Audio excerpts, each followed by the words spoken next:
Il y a quelque temps, j'ai décidé que j'allais créer une marque de montres. J'ai commencé par rassembler des montres, puis j'ai compris que si je voulais créer quelque chose de réel, il fallait que j'arrête de rêver. Alors j'ai pris un stylo et j'ai réalisé que je savais pas dessiner. Ce qui peut être un petit peu handicapant quand on veut créer une marque de montres. Pour ce problème, beaucoup de gens auraient choisi de payer quelqu'un, mais moi j'ai pas d'argent. Et je veux faire les choses de moi-même. Alors j'ai trouvé une solution. Dessiner tous les jours jusqu'à être capable de dessiner un truc qui me plaît. Pour apprendre des trucs rapidement, j'ai une méthode. Je regarde la théorie pendant 10 minutes, puis je bourrine jusqu'à ce que ça passe. Ça marche très bien la plupart du temps. Pour ma marque de montre, j'ai besoin de créer des formes en 3D, des cylindres ou des cubes. Alors il faut comprendre la perspective. En vrai, c'est hyper simple. On a un point de fuite, on trace des droites, puis on définit le carré dans lequel on va tracer notre figure, ainsi que le milieu des segments. Et c'est tout. Avec ça, on peut tracer une figure en 3D comme je suis en train de le faire. Par exemple, ici j'ai tenté de faire une bague en 3D. Et à partir de ça, je vais essayer de dessiner tous les jours jusqu'à avoir un rendu qui me plaît. Bon, au bout de 7 jours, voilà le résultat. J'avoue que la majorité des dessins sont sur mes feuilles de cours.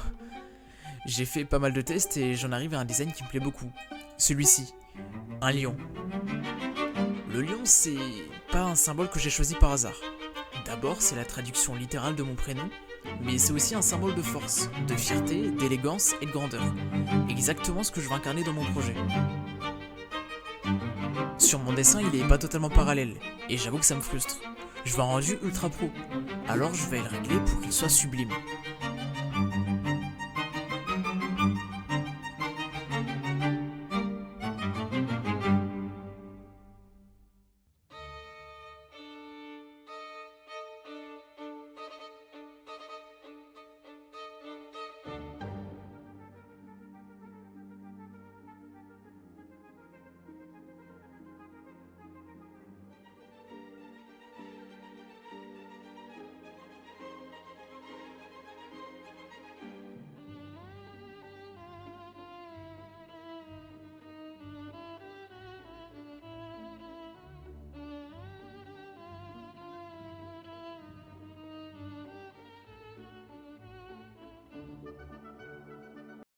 Voilà, j'ai rajouté le boîtier autour, je l'ai dessiné en noir car je pensais que ça passerait très bien avec le dessin et les couleurs du cadran.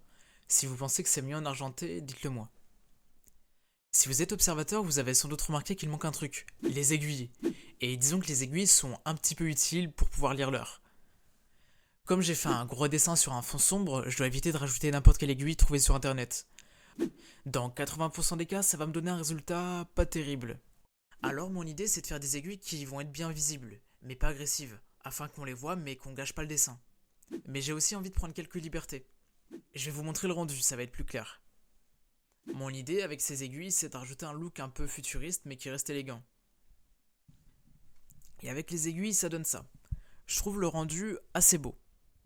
Je suis passé de je sais pas dessiner à je crée une montre que je veux porter. Mais il reste un problème, c'est que là c'est un dessin, c'est encore théorique. Je veux avoir cette montre dans mes mains, pas dans mon ordinateur. Alors il faut que je la fasse vraiment produire. Et c'est là que va venir le plus grand défi. Transformer cette montre en un schéma qui va être vraiment produit en usine. Et je pense très honnêtement que ça va me prendre des nuits blanches pour avoir un rendu propre. Et surtout, je ne sais pas si produire des designs customisés va être faisable sans devoir hypothéquer une maison que je n'ai pas. Alors, cette vidéo aura une partie 2. Et je vais essayer de créer un design qui pourra vraiment être produit en usine, mais avec une seule obsession en tête.